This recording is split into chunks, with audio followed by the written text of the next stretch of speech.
Hi అండి, welcome to Rama బుద్ధూర్పు channel. ఇదేంటంటే భీమిలి వెళ్ళాం కదా, భీమిలిలో మనం తీసుకున్న వీడియో అనమాట. ఇలాంటి ఇన్ఫర్మేటివ్ వీడియోలు చాలా ఉన్నాయి. నా ఛానల్లోకి వచ్చి మీరు సబ్స్క్రైబ్ చేసుకుంటే మీకు చాలా ఇన్ఫర్మేషన్ దొరుకుతుంది, ఫన్ దొరుకుతుంది. నాతో పాటు మీరు ఎంజాయ్ చేస్తూ ఉండొచ్చు అనమాట. ఓకేనా?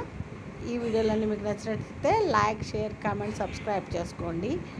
మా ఫ్యామిలీలో జరిగే సంతోషాలే పంచుకుంటాను, కష్టాలు ఏవి పంచుకోండి. ఎందుకంటే అందరికీ కష్టాలు ఉంటాయి. మనం సంతోషాన్ని పంచుకుంటే అవతల సంతోషంగా చూడగలం. కష్టాన్ని పంచుకుంటే ఏమొస్తుందండి? కష్టం ఎప్పుడు ఒకరికి చెప్పుకోకూడదు, సుఖమే చెప్పుకోవాలి. ఓకేనా? నా వీడియోలు కనుక మీకు నచ్చినట్లయితే లైక్, షేర్, కామెంట్, సబ్స్క్రైబ్ చేసి ఒక లైక్ మాత్రం వెళ్ళేటప్పుడు ఒక లైక్ మాత్రం ఇవ్వకుండా వెళ్ళకండి. ఓకేనా? ఈ భీమిలి బీచ్లో మాత్రం గవ్వలు బోళ్ళను దొరుకుతున్నాయండి. గవ్వలన్నీ ఎంచుకొని తెచ్చుకున్నాను నేను. చాలా బాగున్నాయి. మీరు కూడా